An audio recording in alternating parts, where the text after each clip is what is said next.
Because I run a job board, I talk to applicants almost every day. And many of the people I meet make the same mistake. They have no clear job search goals. So they apply everywhere, every day, all day long. You might think it's smart to send lots of applications. After all, it's a numbers game, right? It's not. The more you narrow your search, the easier everything gets, and the happier you'll be in your next job. Stop chasing every lead. Instead, focus on what you really want. Now, figuring out your goals can be hard, but we have a MaxList resource that can help. Finding focus in your job search. Go to maxlist.org/focus. Our free step-by-step MaxList guide will help you create your own job search goals. Get your copy today. Visit maxlist.org/focus. Again, that's maxlist.org/focus.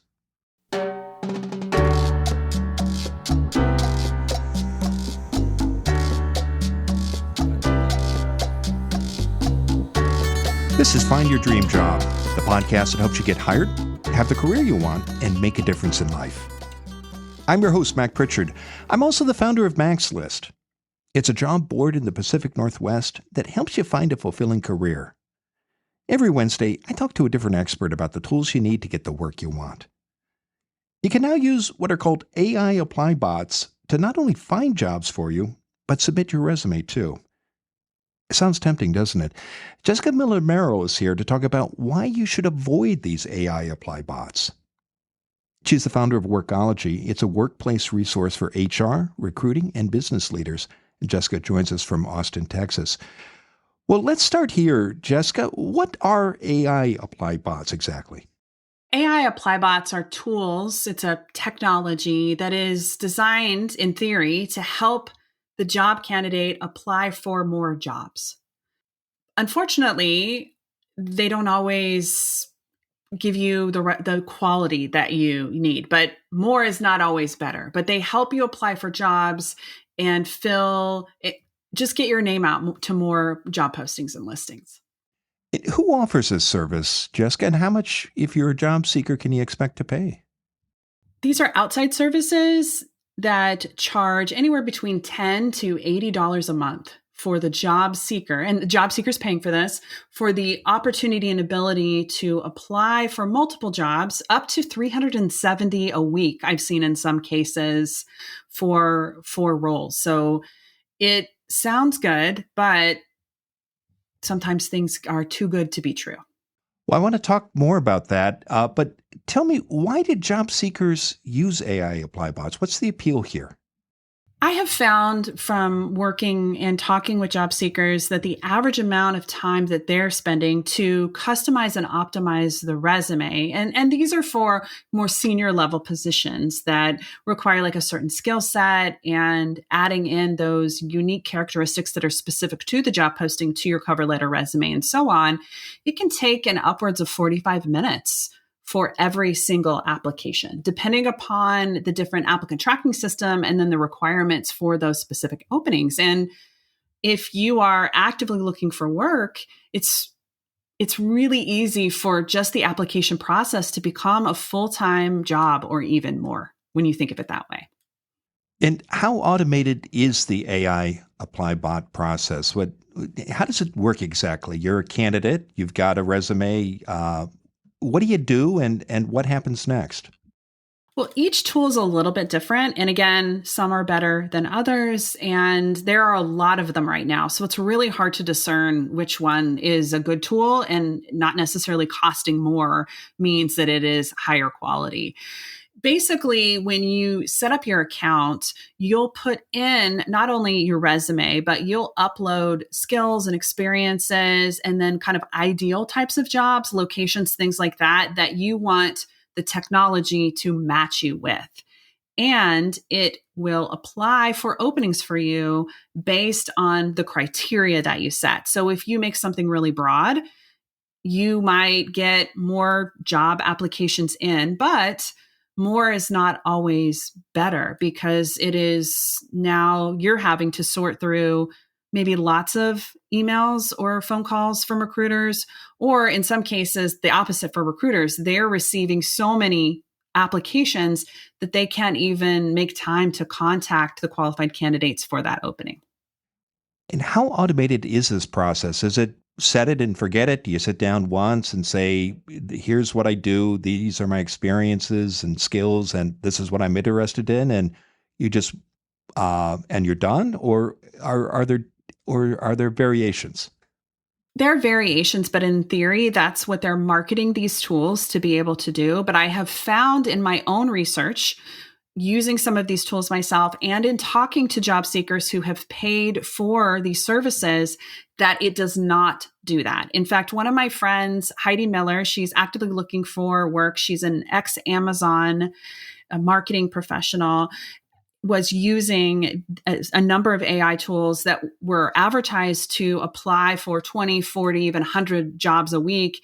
And they matched her to jobs.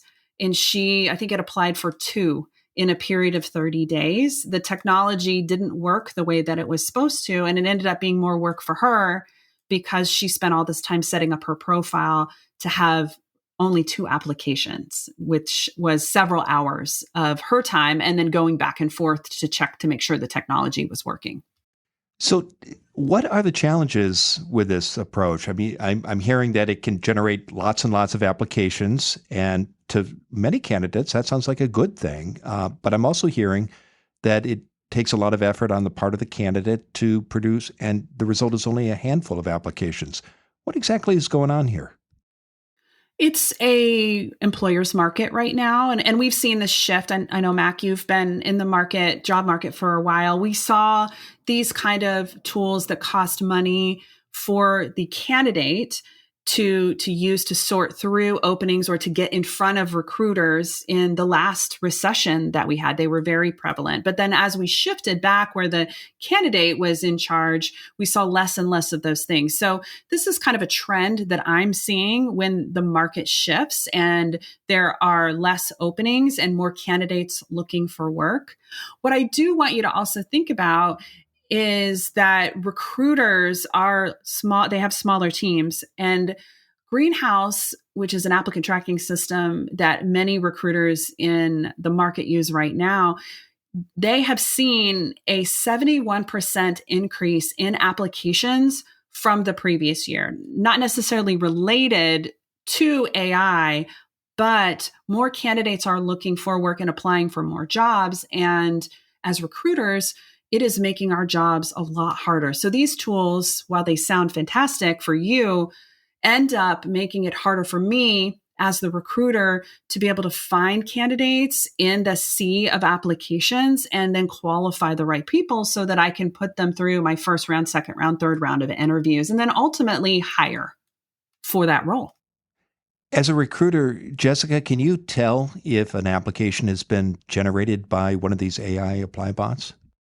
Many times I can. I can definitely tell ChatGPT if you are using ChatGPT to draft your cover letter, if you aren't customizing it. And I can see, for the most part, out of it's kind of the sea of sameness with the applications, because you are putting information into these tools and it's generating using generative AI, a response back and or keywords into your resume or cover letter and customizing those. So it is right now very easy for me to identify that you have used AI when you're applying for a job. And many recruiters see that as a negative. It's really hard to stand out too when your application is like 75 other people who have used some form of artificial intelligence technology to modify or use that tool to apply for the role.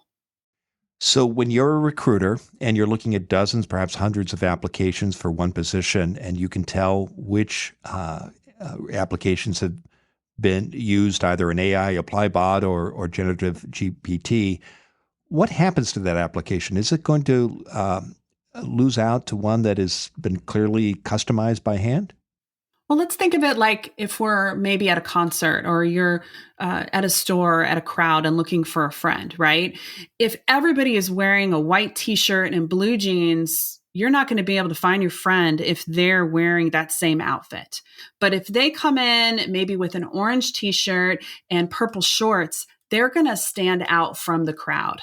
That is what is happening right now with these technologies. Custom resumes and applications and cover letters that you were doing yourself, while more time consuming, are standing out from the sea of sameness, which is everybody relying on artificial intelligence technologies to apply for jobs or modify their applications. Terrific. We're going to take a break. Stay with us. When we come back, Jessica Miller-Merrell will continue to share her advice on why you should avoid AI apply bots.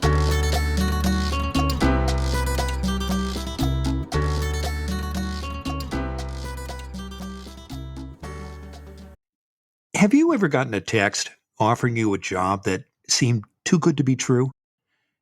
I got one recently. The sender said she was a recruiter. She told me I could earn between $50 and $500 a day for only 60 to 90 minutes of work. And I could do this remotely from my home. It was a scam, of course. Scammers use messages like this to get your financial information and fleece you of your hard-earned money. How do scammers get your phone number or your email? Many use data brokers who publish information about you without your knowledge. But you can fight back. Incogni can help you reduce spam and prevent identity theft. Incogni reaches out to data brokers for you, requests removal of your personal data, and deals with any objections. Use promo code DREAMJOB to get an exclusive 60% off Incogni's annual subscription plan. Go to incogni.com/dreamjob. Fast forward to the end of 2024 and think about your goals for this year. What can you do right now to give yourself the best chance of succeeding? If you want to learn a new language, you should get Babbel. Babbel's quick 10-minute lessons are handcrafted by more than 200 language experts to help you start speaking a new language in as little as 3 weeks. I'm using Babbel right now to get ready for a trip to Germany with my wife, Chris, to visit the Christmas markets there. Even if you don't have an upcoming trip of your own, you can still learn a new language. Here's a special limited time deal for our listeners. Get up to 60% off your Babbel subscription, but only for our listeners at babbel.com/dreamjob. Rules and restrictions may apply.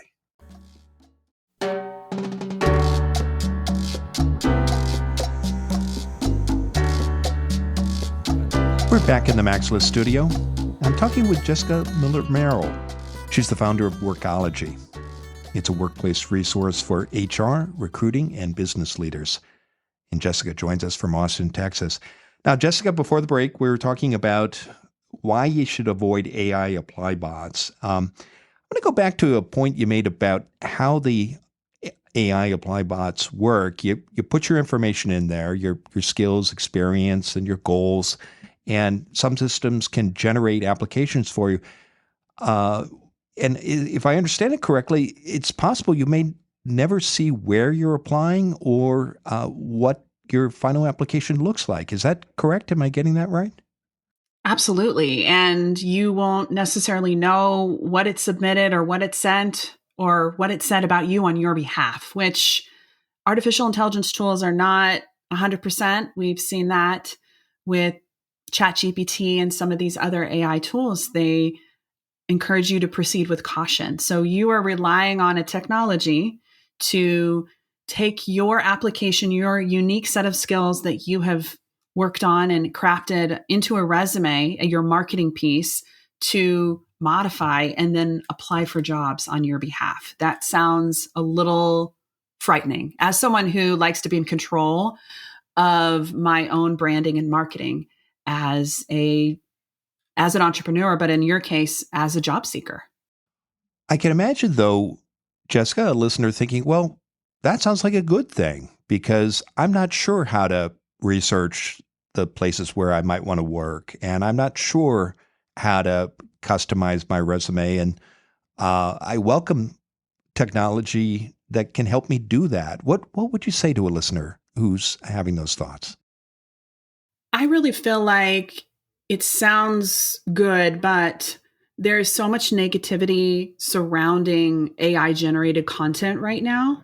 So if you're going to use these tools and technologies to help you, you do need to be editing and modifying it and tweaking it so that it puts a unique spin on you, because that's what you bring to the table. The number one red flag by recruiters right now, and this is from a recent study by Resume Genius, the number one red flag by recruiters, this is above long employment gaps or having no measurable achievements, is an AI generated resume. So that is the number one red flag. And I would encourage you to reconsider using artificial intelligence, because it is stopping you from getting noticed or even moved to that first round of the hiring and selection process. And you mentioned earlier in the first segment that often you can tell when an application has been AI generated. In your experience, I know you talked to a lot of HR leaders. Is this something you're seeing throughout the industry? Are HR people and recruiters are getting good at recognizing AI generated content, or are using tools to do that?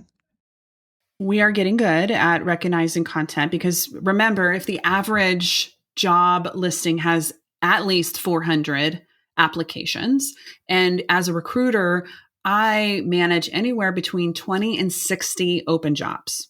That's kind of across the board, general. So let's just assume it's 30. That means that in just one moment, I am looking at several thousand applications that I might be reviewing. And that's just at one time. So for the entire year, I might be reviewing upwards of maybe 40,000 applications or more. And that isn't even interviews. So I am able to be my own sort of AI seeking tool to be able to sniff these things out. But there are also tools in existence right now that can notify me if something is likely AI generated. And I think that if these AI chatbot use continues to grow, we will see applicant tracking systems using tools to evaluate what you've submitted to give a percentage of how likely this is that it was AI generated versus created by a human. There's already a lot of concern about using writing samples and different things, and candidates relying on AI. I've also seen it the other way, where some companies are saying, hey, we want to see how you use AI. Go ahead and use prompts to generate this information, like using ChatGPT for a writing sample to see how much you modify. But I would encourage you to reconsider using some of these tools, because it could be the thing that is keeping you from getting to that interview, that first phone call, so that you can really shine. Are there situations where it does make sense to use an AI apply bot? I'm not seeing anything right now. The technology is new, and new is untested, unchecked, and really rough. Again, it's a red flag, and it's keeping you from opportunities. I'm not saying you can't utilize some tools maybe to evaluate, but you need to be customizing the content, really customizing the content to make it unique to you. So you can ask ChatGPT to maybe create a AI generated cover letter, but I need you to be modifying that by at least 50% and putting your own unique stamp on it. Because if 70% of the candidates are using these tools, again, you're in that sea of sameness. I can't figure out your unique skills because the tool is making something that isn't unique to your qualifications, that's human generated. It is making something that 70% of the population also has. And it keeps me from being able to find the right candidates, and it's keeping you from being able to come forward and shine. So what I'm hearing is there is a role for AI using tools like ChatGPT to generate drafts or ideas, but you got to put in the work and make it your own. Is that correct? Absolutely. Absolutely. I love to use ChatGPT for a lot of different things. It's a good starting point for content, and AI can be a great starting point for research, for information to generate ideas, but it is not something that you should rely on these artificial intelligence application tools as the only source and the only tool in your job search. And I would discourage you to use them right now as that sort of apply function, because we don't have any control over what it's sending or not sending, or how it's positioning you and your unique set of skills and qualifications that make me as a recruiter want to bring you into my company. So I hear this a lot from candidates. I expect you do as well, that it's a numbers game. If I send out X number of applications, eventually I'll get 1 or 2% of those that I generate will produce a response, and I'll get interviews and then eventually an offer. What do you say to someone, Jessica, who thinks that? And again, you're a recruiter. You get applications all the time. But what do you say to someone who says, well, if I send out 500, 750, even 1,000 applications, eventually I will get a job? If you're spending 45 minutes to customize a resume and application, and you're sending out 1,000 applications, that's all you're doing with your time. I would much rather, as the job seeker, submit 50 applications and then spend that time customizing them uniquely to me. Now, I'm assuming that you have a niche set of skills and hopefully a unique sort of focus on what kind of company you want to work with. I personally have always, as a former resume writer and in my own job search, wanted less applications and less time spent and more interviews and more conversations.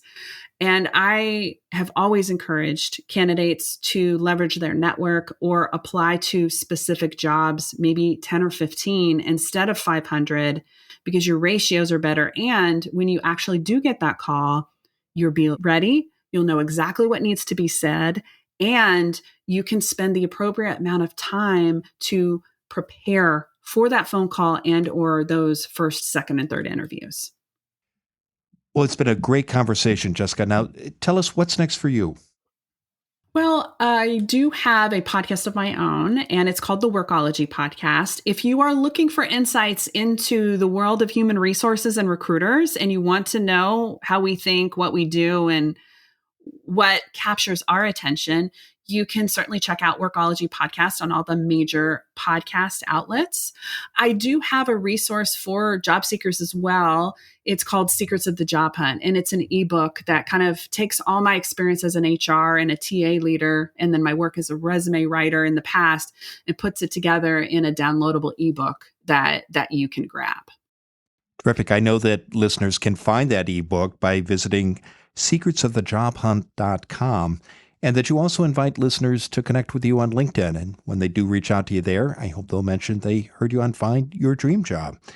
Now, Jessica, given all the great advice you've shared today, what's the one thing you want a listener to remember about why you should avoid AI apply bots?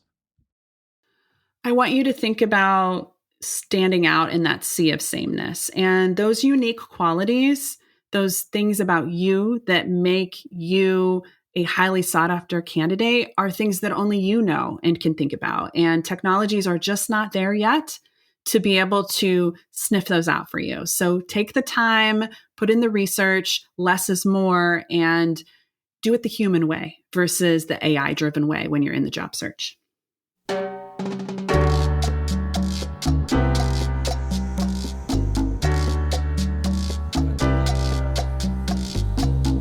Next week, our guest will be Casey Haston. She's the Director of Recruiting and Coaching at We Are VIP. Casey also hosts the We Are VIP podcast and serves as CEO of Success North Dallas. There are no shortcuts in a job search, but practicing 3 good habits can help you find your next job easier and faster. Join us next Wednesday when Casey Haston and I talk about how to collapse the timeline to success through networking, coaches, and mentors.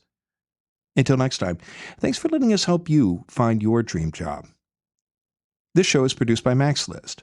Susan Thornton Huff schedules our guests and writes our newsletter. Lisa Kislenberry Anderson manages our social media.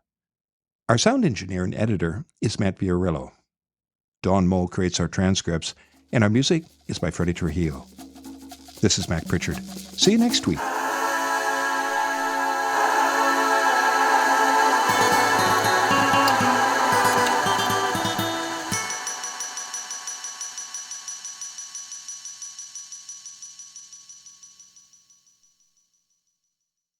Have you ever been asked this in a job interview?